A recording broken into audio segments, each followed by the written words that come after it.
And guys, magandang araw. Nandito po tayo ngayon sa Bulangan. Yung isang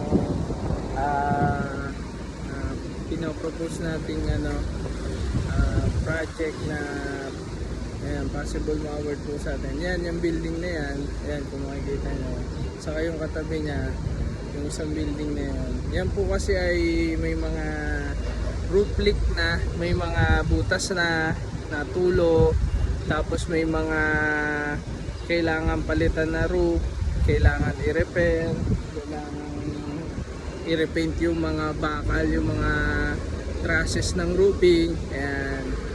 Ayan. Inocular po natin yan nung nakaraan, tapos nag-propose po tayo ng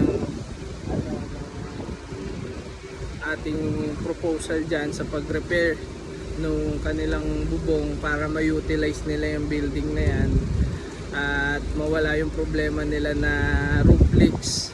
So hopefully guys, makuha natin yan. Sana makuha po natin yan, yung project na yan.